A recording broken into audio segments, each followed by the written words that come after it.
The desert wind scours the bones of the proud. Here, where no fruit grows and no voice comforts, a man learns the weight of his own will. It rises like Pharaoh's chariot against him, demanding to be obeyed. But the word declares, "He that loseth his life for my sake shall find it." This is the first sword thrust, to lose what you cling to crucify the tyrant within.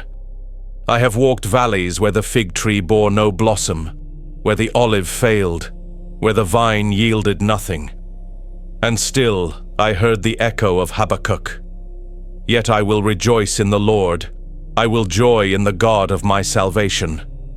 Rejoice not when the flesh is fed, but when it is emptied. For the wilderness is not a curse, it is the forge. The warrior who fears hunger will betray his covenant at the first scent of bread. The soldier who trembles before thirst will lay down his shield before the battle trumpet sounds. But the one who drinks the cup the Lord places before him, bitter though it burn the tongue, that man is unshaken. Not my will, but thine, be done. Luke chapter 22, verse 42. Here lies the oath. Thy will must be nailed upon the cross, or it will nail thee down in chains. I tell you this with blood on my hands and ash in my mouth. Your will is not your freedom. It is your Pharaoh. It will drive you back to Egypt, back to bondage, back to chains polished with gold. But if you will take up the hammer and drive the nails, if you will lay that will upon the wood, you will hear the veil tear. You will see the temple quake, and freedom will rush in like a river through broken gates. And again the psalmist cried with fire, "Blessed be the Lord my strength, which teacheth my hands to war, and my fingers to fight." Psalm 144, verse 1. But his first battle was not against flesh and blood. It was against himself, against the voice that said, "Take ease, eat, drink, be merry," against the whisper that urged, "Bow to the idols of comfort, kneel before the shrines of self." He shattered that voice upon the rock of obedience, and with harp and sword he became the man after God's own heart. So too must you. Your sword will not gleam until your pride is ground to dust. Your shield will not hold until your heart is emptied of rebellion. And when the enemy comes in like a flood, you will stand not because you are strong, but because you are crucified. For the dead man fears nothing. The dead man obeys without question. And the Spirit that raised Christ from the grave breathes fire into the bones of the crucified. Therefore I say, crucify thy will. Strike the nail through desire, bind rebellion to the altar, and rise, not as servant of self, but as soldier of the living God. The man who cannot rule his spirit is already conquered. No enemy needs to breach his walls. The gates stand open, and the shadows march in unchallenged. Emotions left untamed do not remain small. They multiply. They sharpen themselves against your weakness until they strike at the hour of trial. Discipline is the stone and mortar of your fortress. It is the watchtower that never sleeps, the lamp that does not go out, the hand on the sword even in silence. Without it, the smallest spark of anger becomes wildfire. The faintest whisper of fear becomes an avalanche. The quiet seed of envy becomes a forest of ruin. He that hath no rule over his own spirit is like a city that is broken down and without walls. Proverbs, chapter 25, verse 28. To master your emotions is to rebuild the walls of your soul, stone by stone. Each refusal of temptation is a brick laid.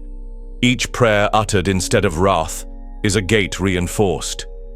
Each act of obedience is a tower raised against the storm. But here I command you to halt. Do not look outward to the enemies at your gate. Look inward. What sin, what chain still holds your sword arm from striking? Name it, and you have already dragged it into the light. Hide it, and it will rule you.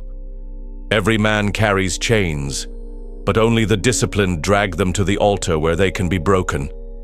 The watchman on the wall does not sleep because the enemy prowls always. So too must you keep watch over your spirit. Guard your heart when no one sees. Command your emotions when no one hears. For discipline is not a single battle won. It is a war fought daily in silence. The Templar did not wait for the field of blood to learn self-control. They mastered their hearts in the cloister, in prayer, in fasting, in the hours when the world thought them idle. So when the trumpet called, they did not tremble, for they had already fought the greater war within. This is your task, to wrestle the storm of your emotions until they obey, to seize your anger and turn it to courage, to seize your grief and turn it to steadfastness, to seize your fear and make it fuel for faith. Hell trembles not at the man with sharp steel, but at the man with a sharp spirit. For even if his sword shatters, his will remains, and no darkness can breach such walls. The wilderness does not lie. It strips a man of his illusions, tears away the garments of pride, and leaves him bare before the eyes of the Almighty. Gold cannot bribe the desert. Titles cannot command its silence. Only the soul remains, trembling beneath the gaze of the eternal. It is here you discover the weight of covenant. Not the covenant made by lips, but the covenant sealed in blood. The covenant of Abraham, who bound his son upon the altar and raised the knife with trembling hands. The covenant of Christ, who carried his cross up Golgotha, stumbling yet unyielding, until wood and nails swallowed him whole. Both point to the same fire, obedience unto death. For the will is cunning. It cloaks rebellion in pious garments, disguises selfishness as freedom. It whispers, "Surely God does not require this of you. Surely the burden can be lighter, the path shorter." But remember the garden, where Eve listened to the serpent's counsel and reached for what was forbidden. What she thought was freedom became chains, and what she thought was wisdom became death. The heart is deceitful above all things, and desperately wicked. Who can know it? Jeremiah chapter 17, verse 9. Here is the battlefield most men will never face, the war within their own chest. For it is easier to strike an enemy with the sword than to crucify the rebellion of the heart. It is easier to build walls of stone than to tear down the idols of pride. But until the altar burns with your own surrender, you will remain a slave dressed as a soldier. The watchman upon the tower does not sleep, for the enemy comes in shadows. And the greatest shadow is not cast from without, but from within. So rise in the night, sharpen your soul upon the word, and cry aloud as the psalmist did. Search me, O God, and know my heart. Try me, and know my thoughts. For only the refiner's fire can reveal whether your offering is gold or stubble, obedience or pretense. I say this not to comfort you, but to cut you. For the blade of truth must pierce before the healing can come. The surgeon's hand is steady, and the Lord who wounds also binds. As Isaiah thundered, "He was wounded for our transgressions, he was bruised for our iniquities." If Christ bore the weight of your sin upon his shoulders, how can you still cling to your will as if it were a crown? No, it must die. Not half slain, not wounded, but crucified. And when it hangs there, bleeding upon the wood, then the Spirit of God will breathe life where death once reigned. The desert will blossom like the rose. The wilderness will break open with streams of living water. And the man who once clung to his own will shall rise as a servant, his strength not his own, his heart bound forever in covenant flame. The trumpet will sound, and every hidden thing will be revealed. No mask will remain, no secret will be sheltered. The books shall be opened, and the judge of all the earth will weigh the hearts of men. Not by their crowns, not by their victories, but by their obedience. For what is a man who conquers nations, yet is enslaved to himself? What is a warrior who splits shields, yet bows before the idol of his own desire? Dust, chaff shadows cast upon the wall of eternity. But the one who crucifies his will, who bows his neck beneath the yoke of Christ, that man shines like a pillar in the temple of God.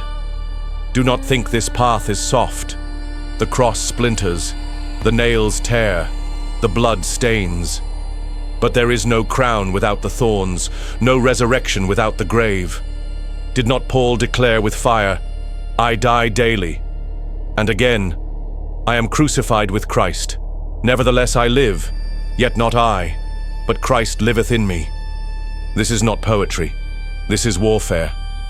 If any man will come after me, let him deny himself and take up his cross daily and follow me. Gospel of Luke, chapter 9, verse 23. Hear the call, O man of dust, deny yourself, not in word, but in blood. Take up your cross, not once, but daily. Follow, though the road is steep, though the night is long, though the flesh protests with every step. For the shepherd leads through the valley of the shadow, yet his rod and staff are strength to the faithful. And when the adversary surrounds you, when the lions roar and the furnace burns sevenfold, lift your eyes. The Son of Man walks in the fire. The gates of brass shatter. The walls of Jericho crumble at the sound of holy trumpets. And the Lamb who was slain reigns as lion upon Zion's hill. So let your will remain nailed to the wood. Let the blood of the covenant mark your doorpost. Let the Spirit of the living God fill your lungs with the breath of resurrection. For when the King returns, clothed in fire and crowned with many crowns, he will not ask whether you pleased yourself, but whether you obeyed. Therefore rise, bind yourself to the altar, drink the cup, though it burns, endure the cross, though it breaks. For beyond the grave is glory, beyond the night is dawn, beyond the crucifixion of your will is the eternal kingdom prepared for those who overcome. And on that day the faithful shall cry aloud, Thou hast redeemed us to God by thy blood out of every kindred, and tongue, and people, and nation. Revelation chapter 5, verse 9. So take your oath, and carve it upon your soul. Thou shalt crucify thy will, and in its death thou shalt rise eternal.